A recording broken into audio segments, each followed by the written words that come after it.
다시 한번 인사드리겠습니다. KT 경제경영연구소 김재경입니다. 오늘 이렇게 좀 뜻깊은 자리에 초대해 주셔서 굉장히 좀 많이 영광스럽게 생각합니다. 사실 저희가 이제 4차 산업 얘기를 할 때는 ICT가 굉장히 우리 사회를 고도화시키고 선진화시키면서 긍정적인 영향을 많이 미친다라고 얘기를 하고 있고, 또 일자리도 좀 더 고도화되는 그런 형태로 많이 설명을 하고 있습니다. 하지만 반면에 일자리에 대한 부분은 분명히 ICT가 갖고 오는 우려와 두려움이 있는 것도 사실입니다. 저희가 작년에 한국형 4차 산업혁명의 미래라는 책을 쓰면서 ICT가 이런 7개의 에너지, 보안, 미디어, 스마트 시티, 핀테크, 커넥티드카, 스마트 팩토리라고 하는 7개의 분야와 결합을 해서 어떻게 우리 사회가 좀 더 바뀔 것인가를 설명하면서 그때 하나의 주제로 4차 산업혁명과 일자리 대응에 대한 변화에 대한 부분을 좀 정리를 한 적이 있습니다. 혹시 이 다큐멘터리를 보신 분이 있을 수도 있으신데요. 올해 3월에 MBC 스페셜에서 2부작으로 10년의 세계라고 하는 특집을 냈습니다. 이 핵심이 뭐냐면 4차 산업혁명을 일어나서 어떻게 우리 사회가 바뀔 것인가 라는 것을 다뤘는데, 그 1부의 제목이 멋진 신세계와 일자리 도둑이고 2부의 제목이 잉여인간이었습니다. 그러니까 즉 뭐냐면은 멋진 신세계는 4차 산업혁명을 의미하는 거고, 이런 4차 산업혁명이 내 일자리를 뺏는다라는 게 바로 핵심이었거든요. 즉 근데 문제는 과거에도 어떤 로봇이라든지 자동화가 일자리를 많이 대체를 했지만, 이 인공지능이라고 하는 것들이 우리가 알고 있던 소위 말하는 화이트 직종, 변호사라든지 회계사라든지 종교인까지 대체 가능하면서 이 양질의 일자리까지도 대체를 한다, 이런 게 주제였거든요. 특히 인간 변호사가 300건을 처리할 때 인공지능은 60만 건을 처리한다고 합니다. 그러면 비용 절감이 80% 이상이기 때문에 어떤 기업이나 그런 사업주 입장에서도 이런 일자리를 대체하지 않을 유인을 갖기 굉장히 좀 어렵다는 게 주제였거든요. 특히 이제 한국과 미국에서 사라지는 일자리를 비교했을 때 한국의 경우에는 여전히 콘크리트공, 원리 도축원, 공무미 플라스틱 제조조리원, 청원 경찰들을 아직까지는 그래도 우리가 예상판이라고 했지만, 미국 같은 경우에는 좀 인간이 강점 갖고 있다라고 하는 소매점 판매원이나 회계사, 일반 사무원, 세일즈맨들도 점점점 AI가 대체를 할 것이다 라고 얘기를 하고 있습니다. 올해 초에 이코노미스트에서 AI가 우리의 일터를 근본적으로 변화시킨다라고 하면서 이미 많은 기업들이 챗봇을 도입해가지고 컨택트 센터라든지 콜센터들을 대체를 하고 있고요. 또 HR이라고 하는 직원을 채용하는 분야에 있어서도 이미 AI가 서류 통과 같은 부분들에 대한 부분들은 쭉 걸러서 한 80% 정도는 이 회사에 적합한 인재를 추려준다거나, 아니면 보험 디비전 같은 경우에 있어서는 AI하고 컴퓨터를 선택해서 대출 신단을 하게 되는데, 컴퓨터 비전이 이 사람의 미묘한 언어 특성을 읽어서 이 사람은 좀 추가 심사가 필요하겠다라고 하면 다시 이제 사람한테 보내가지고 대출 심사를 받게 한다거나, 이런 식으로 우리가 상상할 수 없었던 분야까지도 AI와 이런 컴퓨터 비전 기술이 결합되면서 많이 대체를 하고 있다라고 얘기를 하고 있습니다. 또 월드 이코노미 포럼 같은 경우에 있어서는 AI나 로봇 도입으로 우리의 일자리가 증가할 수도 있지만 제조 부문이나 전문 사무직도 빠르게 대체한다라고 하면서, 여기 보시면 사무직이나 제조업 생산직 간판은 700만 개가 간판을 받는데, 컴퓨터 및 수학 재무 분야에 200만 개가 증가해서 총 순간 500만 개의 일자리가 2020년까지 사라질 거라고 예측한 바 있습니다. 결국 우리가 이제 4차 산업혁명을 볼 때 기술 혁신으로 인한 일자리 감소에 대한 부분은 어느 정도는 피할 수 없는 게 사실이라고 볼 수 있습니다. 앞서 말씀드린 다큐멘터리 할 때 특집에서 일자리를 임용을 해보면 로봇이나 AI가 얼마나 대체할지 퍼센트가 나왔거든요.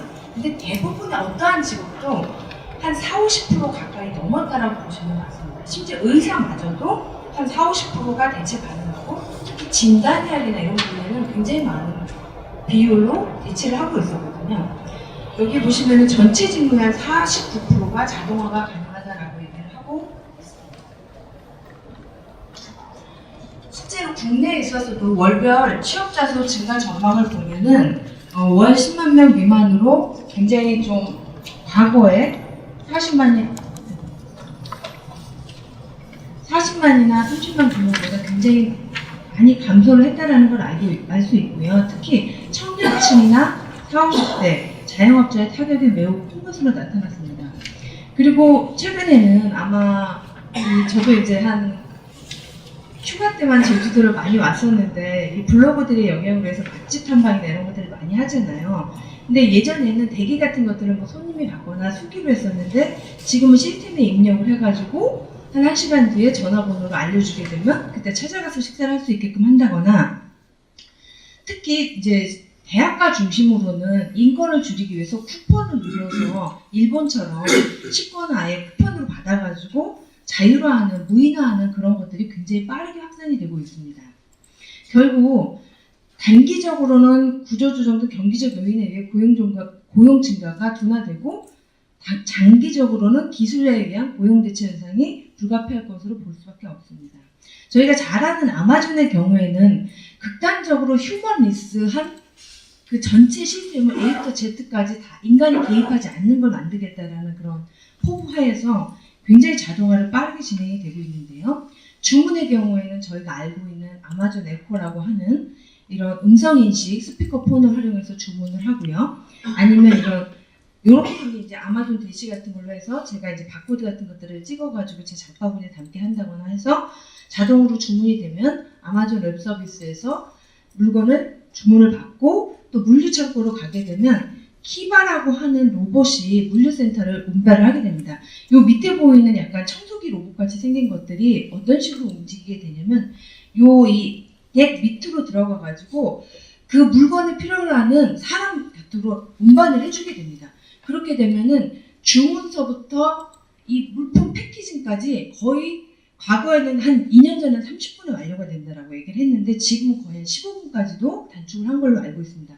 그렇게 되고 지금 현재는 택배라든지 이런 것을 통해서 어쩔 수 없이 인간이 배송을 하고 있지만 향후에는 프라임 에어 같은 드론을 활용한 배송이라든지 아니면 이 물류 시간을 단축시키기 위해서 이 사람의 구매 패턴을 알아가지고 예측 배송 시스템이라고 하는 빅데이터를 활용해가지고 아예 전 과정을 인간의 개입 없이 진행을 하겠다라는 그러한 계획을 갖고 있습니다. 앞서 말씀드린 것처럼 이런 AI 같은 경우는 기자나 법률가 등의 전문직도 위협을 하고 있는데요. 이미 2014년서부터는 이 로봇이 기사를 쓰는 게 굉장히 아주 특정 분야이긴 하지만 보편화되기 시작을 했습니다. LA타임즈의 경우에는 그 IoT 센서를 활용해가지고 지진 강도가 3 이상이 되면은 자동적으로 AI 지진을 감지하는 봇이 페이크 봇이라고 하는 이 로봇 기사가 기사를 작성을 하게 되고 지진 발생 1분 만에 기사를 완성하는데 기사의 퀄리티도 사람이 쓴 것 못지않게 굉장히 정교하게 쓸 수가 있다고 합니다. 그 기준이 뭐냐면 다양한 IoT 센서로부터 이미 데이터들을 받기 때문에 그 데이터를 이해하고 해석해가지고 기사를 쓰게 되는 거죠. 최근에는 이런 스포츠 경기라든지 좀 주식을 투자하시는 분들 같은 경우에는 투자 정보에 있어서도 이런 로봇 기사들을 많이 보실 수 있습니다. IBM 왓슨 경우에는 굉장히 이제 저희가 이제 가천 길병원에서 왓슨은 암 진단을 활용하면서 좀 화제가 되기도 했고 최근에 뉴스에서는 생각보다 진단율이 좀 떨어진다라고 해서 왓슨에 대한 부정적인 기사도 나오긴 했지만 그럼에도 불구하고 이런 암의 진단, 이렇게 고화질로 영상을 찍어서 암의 가능성들을 좁혀줘서 인간 의사에게 전달을 하게 되면 굉장히 효과적으로 협진이 가능할 수 있는 그런 상황이 됩니다. 그렇기 때문에 IBM을 활용한 검진, 진단이라든지 또 이런 변호사나 회계 처리 같은 데 있어서는 사실 변호사 같은 경우에는 과거의 사례를 발굴하는 게 굉장히 중요한 이슈거든요. 근데 이런 판례 같은 것들을 인간이 볼 수 있는 처리량보다 왓슨이 처리할 수 있는 양들이 굉장히 빠르기 때문에 어시스턴트 변호사 형태로 해가지고 이미 로펌 같은 데서 솔루션으로 왓슨 같은 것들이 제공이 되고 있습니다. 그래서 결과적으로 보면은 일에 이제 여기를 이제 이 전체 고용에서 차지하는 부분을 영어로 봤을 때 여러 이 U자형 곡선이 생기는데 현재의 일자리에 있어서는 수의 감소도 문제가 되지만 결국은 질의 문제에 있어서도 가장 큰 문제가 됩니다. 여기 보시면은 이 로우 스킬 일자리에 대한 부분과 하이 스킬 일자리에 대한 부분들은 증가하고 있는 반면에 저희가 말하는 양질의 일자리라고 하는 중간 숙련공의 일자리들은 굉장히 빠르게 감소하고 있다는 것을 알 수 있습니다. 실제로 이런 것을 이제 우리가 일자리 양극화라고 많이 이미 언론을 통해서 많이 보셨을 텐데요.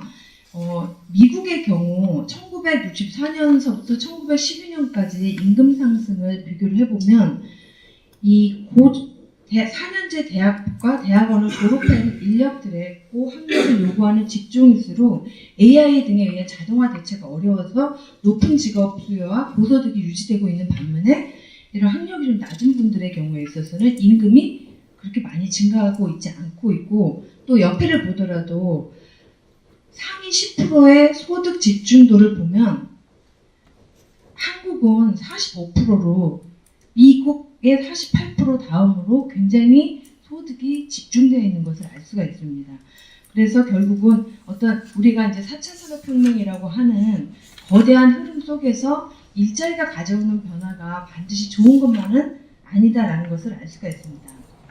이러한 것을 이제 말할 때 따기 쉬운 과실이 끝났다라고 얘기하는 분들도 있고 이미 우리가 기술적 실업이라고 하는 새로운 병을 앓고 있어서 인간의 노동이 새로운 용도를 찾아내는 속도보다 노동을 절약하는 방법이 더 빠르게 나가고 있기 때문에 결국은 일자리가 줄 수밖에 없는 고용 없는 성장이 불가피하다는 얘기들이 있고 이미 또 제레미 리프킨 같은 경우에는 자동화로 인해서 노동자 없는 경제로 나가고 있다라고 얘기를 하고 있습니다.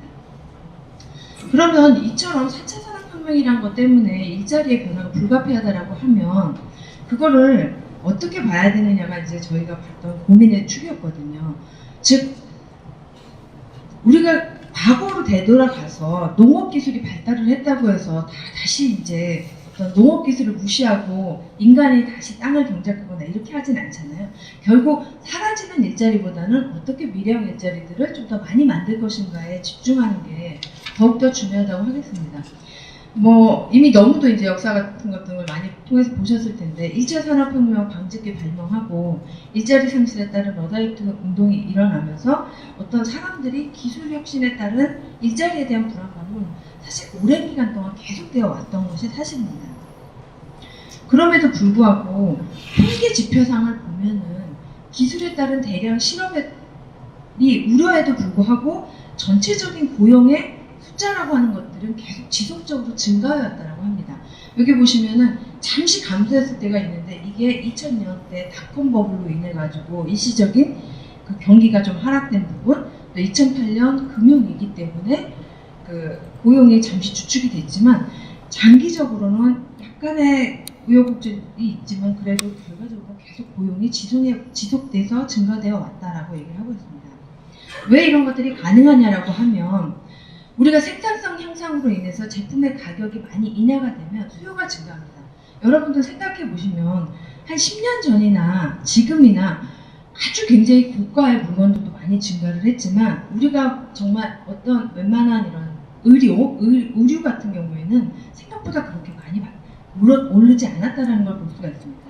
제품 가격이 인하면서 수요가 증가하고 생산량 확대로 해서 고용 확대가 되고 그에 따라서 추가 고용이 일어나면서 더 많은 일자리를 창출했다라고 하는데 여기에 사실 표기가 되지 않는 함정이 있습니다. 이거는 글로벌로 일자리의 분산에 대한 부분은 고려가 되지 않은 거라는 것들은 좀 고려를 하셔야 될 것 같습니다. 그러니까 전체적으로 고용이 증가를 했지만 그게 바로 내가 사는 곳, 내가 사는 국가, 내가 사는 지역에서의 고용이냐라고 하는 부분과는 조금 격차가 있을 수가 있습니다. 그러면 과연 어떤 일자리 전체의 구조상에서는 어떤 변화가 있느냐를 좀 보면 91년도에 미국에 1억 명의 근로자가 있었는데 일상적인 인지 및 수작업 노동자의 비율이 한 58%, 비일상적인 인지작업 비율이 한 29%. 이게 이제 저희가 말하는 창의적인 직업이라든지 이런 특징을 갖는다고 보는데 전체적으로 2011년에는 약 1억 4천만 명의 근로자가 있었는데 일상적인 인지 및 수작업의 근로자 비율은 44%로 줄었고 그 외에 창의적인 일자리라고 하는 부분이 비중이 컸습니다. 또 농업 관련해서는 미국의 경우에는 44%의 농업 인구가 있었는데 지금 현재는 한 2%밖에 없다라고 하고 있거든요.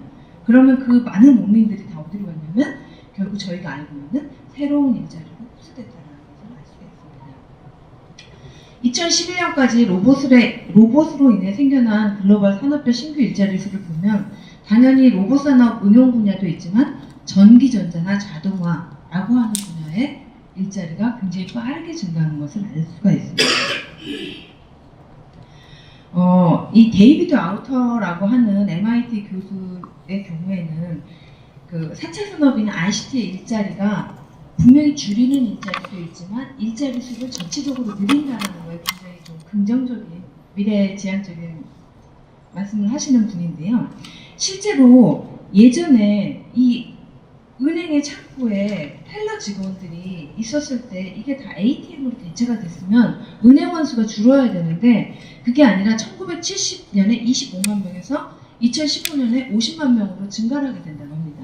이건 왜 그러냐면 이 텔러에 대한 인건비 비중이 줄고 ATM에 대한 더 많은 그 은행 업무를 처리를 하게 되고 또 인력을 많이 충원하지 않아도 되니까 지점을 내는 비용이 굉장히 줄어들게 되는 거죠. 투자 비용이.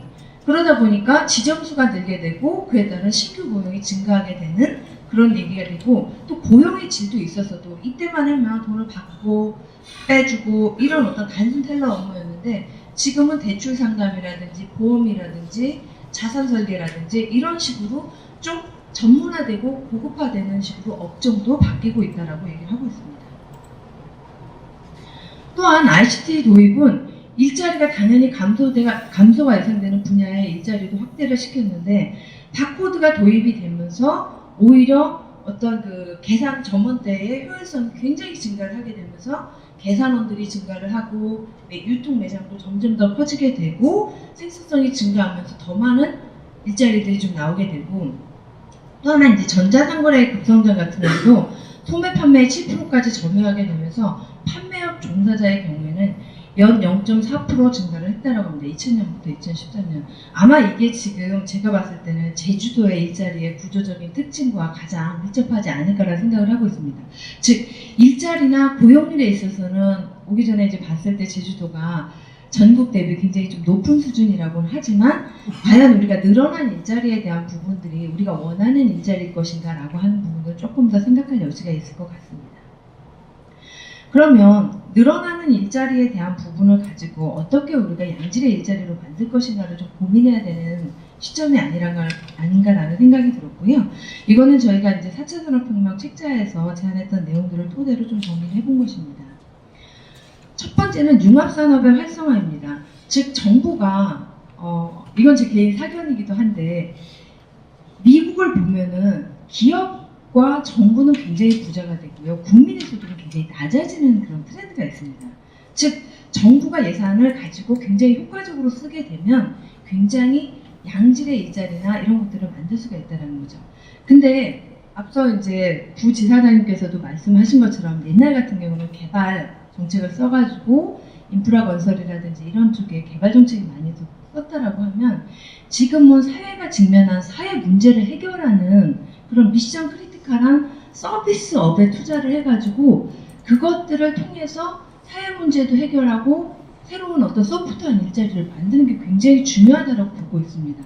즉, 이걸 좀 뒷부분에 조금 더 설명을 하면 쉬울 것 같은데요. 이미 일본이나 EU의 경우에는 ICT 혁신 기술을 활용해가지고 예를 들면 뭐 인프라를 최첨단화 한다거나 이런 투자도 있지만 단지 인프라를 혁신적으로 만드는 게 목적이 아니라 고령화되고 있는 그 사회 문제에 대한 부분들을 이런 ICT 시스템들이 서포트할 수 있도록 서비스형으로 그것들을 설계해 나간다는 거죠. 일본 같은 경우에는 서사이어티 5.0이라고 해서 농업사회를 거쳐서 공업사회를 거쳐서 정보사회를 거쳐서 지금은 초스마트 사회, 즉 IoT 센서에 의한 굉장히 어떤 데이터 사이언스가 서포팅하는 인공지능 사회라고 얘기를 하면서 이것들이 일본이 직면한 고령화에 따른 일자리 부족 문제, 거기는 저희랑 좀 다른 일자리 부족 문제, 의료의 문제, 그 다음에 이런 어떤 사회복지에 소외되어 있는 사람들을 어떻게 이런 ICT가 서포트를 할까를 굉장히 고민을 하면서 가령 자율주행차를 개발한다라고 하면 우리나라 같은 경우에는 자율주행 제조업을 육성하는 데 포커싱이 좀 되어 있잖아요. 소위 말해서 주력산업으로 커넥티드 카를 선정하고 그에 따른 R&D를 투자하고 이런 쪽인데 일본은 그게 아니라 이 자율주행차를 통해서 예를 들면 겨고지에 있는 노인들에게 물품을 배송한다거나 모빌리티를 제공해서 이동성을 증가시킨다거나 아니면 고해상도 화질의 이런 어떤 영상 카메라 같은 기술들을 활용해가지고 우리가 알고 있는 것처럼 원격 진료를 한다거나 이런 것들을 좀 서포트할 수 있게끔 그러면서 지역 거점을 어떻게 만들고 그것들을 ICT를 활용하고 이런 IoT 같은 센서 대응비들을 활용하고 이런 위기 상황들을 감지해내고 그 위기 상황을 감지하면 어떻게 또 앰뷸런스나 이런 것들을 연결시킬까라고 하는 어떻게 보면 스마트 시티 내에서 결과는 비슷하지만 그 구축을 하는 목적 자체가 약간 다른 거죠. 즉 스마트 시티를 잘 만드는 게 목적이 아니라 우리 사회가 직면한 사회 문제를 해결하는 데 있어서 이 시스템 ICT라고 하는 인프라를 어떻게 활용할까라는 걸 고민하면서 새로운 일자리를 거기에 맞춰가지고 만드는데 좀 고민을 하고 있다라고 보고 있습니다. 그런 점에서 EU 같은 경우도 에이지 프렌들리 홈이라고 해서 결과는 똑같습니다. 저희가 말하는 스마트 홈이나 에이지 프렌들리 홈이나 굉장히 똑같지만 여기에 좀 더 포커싱 된 거는 어떤 고령화라고 하는 장애인이라고 하는 이런 사회적 약자들에 대한 부분들을 어떻게 이런 인프라들이 서포트를 할 수 있는가에 대한 고민을 하고 있다고 보시면 좋을 것 같습니다. 이 제조업의 디지털화는 뭐 많은 부분 이제 알고 계시는 겁니다. 이미 이 로봇에 대한 부분들은 많이 진행이 됐는데 이게 좀 표기가 안 된 것 중에 하나가 최근에는 우리가 코봇이라고 해서 협동 로봇이라는 거에 굉장히 집중을 합니다. 협동 로봇은 뭐냐면 그동안 우리가 언론에서 로봇을 봤을 때는 현대자동차나 이렇게 컨베이어 벨트에 로봇 팔이 이렇게 도장을 한다거나 이런 형태만 상상을 했었는데 이 협동 로봇은 뭐냐면 그렇게 빠른 로봇도 아니고 그렇게 뛰어난 로봇도 아닙니다. 이 굉장히 로봇 팔이긴 하지만 카메라 그렇게 아주 고화질의 그러니까 비싼 카메라가 아니지만 고화질의 카메라를 갖고 있어서 자기가 처한 환경에 대한 상황을 인식을 하고 사람들이 동작 인식을 통해 가지고 몇 번 이렇게 이제 팔 같은 것들을 가서 이거를 예를 들면 로봇팔을 갖고 와가지고 여기 있는 물건을 이쪽으로 옮겨가는 걸 몇 번 하면 머신러닝에 의해 갖고 자기가 할 역할을 스스로 인지를 하게 됩니다. 그러면서 사람이 옆에 있으면서 사람이 하기 힘든 일들을 그때그때 이제 도와줄 수가 있는 그런 협동 로봇이 있는데 이런 부분들이 저희가 이제 생각을 했을 때 스마트팜이나 이런 부분에서 부족한 노동력들을 효과적으로 대체할 수 있는 굉장히 중요한 그 하나의 섹터가 될 거라고 생각을 하고 있고요. 여기 같은 경우에는 뭐 저희가 생각하는 것처럼 이제 사람 로봇이 협력해서 맛있는 상태의 피자를 빠르게 만들다 보니까 인간이 만드는 것보다 좀 더 많이 만들 수 있고 그러면서 또 배달을 하면서 이 주문 배달 시간이 2분의 1로 단축되면서 비용이 감소가 되니까 기존에 썼던 재료보다 유기농 재료를 써가지고 더 나은 맛을 낼 수 있는 그런 형태 어떤 선순환들을 좀 이루는 그런 사례들도 있다고 합니다.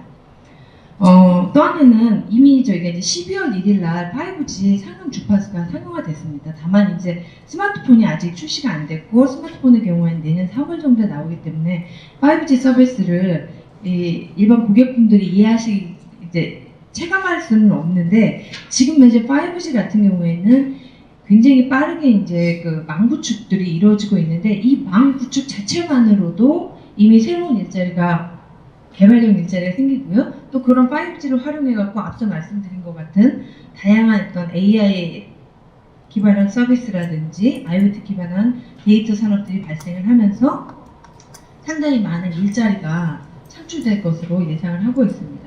아마 통신사도 합쳐서 수조 원에 달하는 그 캐펙스를 쓸 거기 때문에 그에 따른 어떤 사회 경제적 파급 효과도 굉장히 빠르게 증가하지 않을까 생각을 하고 있습니다. 그리고 네 번째는 공개경제 활성화인데 이 부분은 아마 이미 제주도에 굉장히 좀 보편화된 그 형태라고 생각이 듭니다. 제 아시는 지인분도 좀 은퇴하신 다음에 교수님이신데 은퇴한 다음에 제주도에 이제 이전을 해서 좀 하시려고 제주도에 그때 이제 펜션을 지으셨고 펜션을 지었는데 아직은 이제 은퇴를 안 하셨기 때문에 에어비앤비를 통해서 공유경제를 좀 활용하셨던 케이스가 있어서 저희도 한번 제주도에 왔었는데요. 이미 이 공유경제가 가진 가장 큰 특징은 뭐냐면 유휴자원들의 활용도를 굉장히 높여준다는 겁니다. 뭐 여기에 나와 있지는 않지만 아까 말씀드린 것처럼 그 펜션을 가졌었던 분은 뭐 1년에 한 3, 4개월밖에 쓰질 않는데 그 나머지 기간들에 대해서 에어비앤비를 좀 활용을 할 수가 있다거나 또 이미 저희가 소유하고 있는 자동차의 경우에는 하루에 24시간 중 실제로 한 14시간 가까이는 다 파킹랏에 있다라고 얘기를 하고 있거든요. 정확한 시간은 기억이 안 나지만 그런 것들을 활용해서 공유경제를 활성화한다거나 이런 식의 공유경제가 활성화되면 이런 것들이 새로운 일자리를 창출할 수 있지 않을까라고 생각이 들고 있습니다. 그렇지만 이제 이런 일자리에 관련해서 자연적으로 지금에 있는 앞서 말씀드린 이 U자형 곡선에서 이 저소득층에 있는 인력들이 갑자기 소프트웨어 인력 양질의 일자리로 갈 수는 없습니다. 그렇기 때문에 반드시 교육이라고 하는 부분들이 굉장히 중요해지는데 지금 아마 제주도 쪽에서도 소프트웨어 교육이라든지 AI 교육이라든지 이런 거 굉장히 활성화시킬 거라고 생각을 하고 있고 저희 KT에서도 AI형 교육 같은 것들을 전 사원에게 비전공자라도 상관없이 그런 교육들을 활성화시키고 있습니다. 이 린다 그랜튼이라고 하는 이 교수의 경우에는 우리가 과거에 그러니까 제 부모님 세대에 있어서는 교육이 끝나면 잡을 가져서 고용이 되고 취직을 하고 은퇴를 해서 그냥 이런 단선적인 3단계의 삶을 살았다라고 얘기를 하고 있거든요.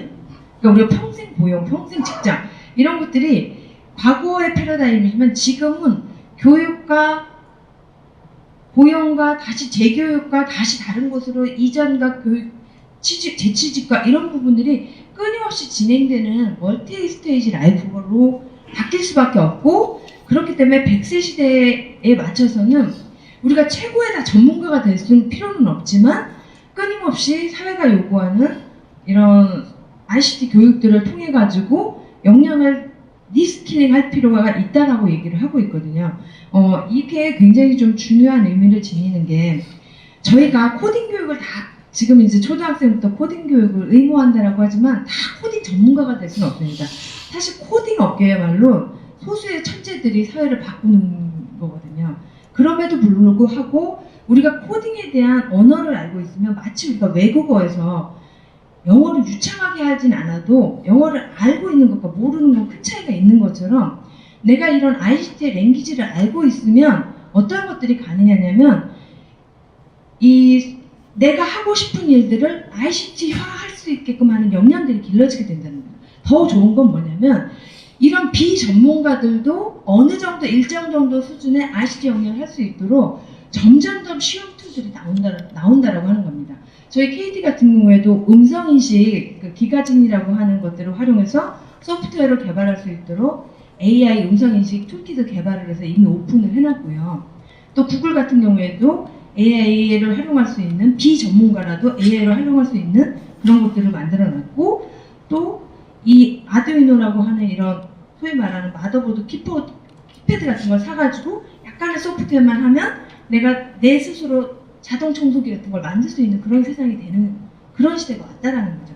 그렇기 때문에 내가 최고의 전문가가 된다 이런 게 아니라 우리가 이 ICT 언어를 이해하고 ICT적으로 내 비즈니스를 트랜스포메이션 할 수 있는 정도의 소양을 갖는 것은 굉장히 중요하다고 얘기할 수 있습니다.